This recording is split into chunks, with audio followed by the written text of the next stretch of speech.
नमस्कार आप सभी को। विधानसभा सतौर बस्ती की रानीबाग की जनता, संतनगर की जनता, मुतालिया महल्ले की जनता या ऋषिनगर की जनता से एक सवाल पूछता हूँ कि आपकी गलियों में कितनी बार सैनिटाइज़र हुआ है, रोडों पे रानीबाग मार्केट में कितनी बार सैनिटाइज़र हुआ है।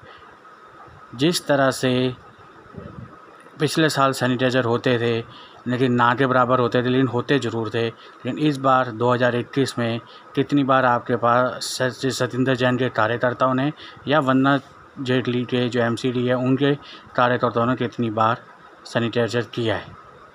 दूसरा पॉइंट कि जिस तरह से ये लोग बोलते हैं कि आप ऑफिस आ जाइए, सैनिटाइज़र ले लीजिए, ग्लव्स ले लीजिए, लेकिन एक आम इंसान क्यों है?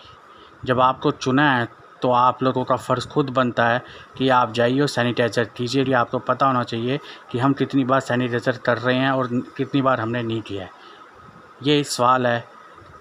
दूसरा क्वेश्चन मार्क।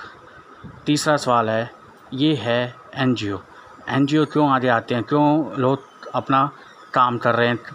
क्यों, किस तरह से ये लोग दिखा रहे हैं? क्या सरकार का कोई फ़र्ज़ नहीं बनता? अगर इनमें कहूँ तो कपिल शर्मा के एनजीओ हर जगह पहुंच जाते हैं। आगे बढ़ूँ तो एक जो एनजीओ है अनिल खुराना जी का, उनकी टीम का, वो भी किस तरह से आगे बढ़ जाते हैं। आगे बढ़ूँ तो एक नई सोच, एक नई खोज, गीता कुमार उनका भी एनजीओ है, वो भी आगे बढ़ जाते हैं। लेकिन जो सरकार है, सैनिटाइज़र क्या इनका फ़र्ज़ नहीं होता? एक क्वेश्चन मार्क है। ये सवाल है, जवाब इनको देना चाहिए। यहाँ की जनता को खुद ही सोचना चाहिए। आगे जो लास्ट सवाल है कि जब कांग्रेस का एक कार्यकर्ता दिल्ली सरकार के सतिंदर जैन में शामिल हुआ तो किस तरह से जश्न मनाया गया? क्या सैनिटाइज़र इस ज़रूरी नहीं है? जश्न से ज़्यादा ज़रूरी है? अगर काउंसलर वंदना जेटली से पूछा जाए तो जब यहाँ के आदर्श गुप्ता जी मेयर जो आए थे तो किस तरह से जोश ज़ोर से हुआ, लेकिन क्या इन लोगों का फ़र्ज़ नहीं है कार्यकर्ताओं का कि सैनिटाइज़र होना चाहिए? ये भी एक बहुत बड़ा सवाल है। यहाँ की जनता को खुद सोचना चाहिए।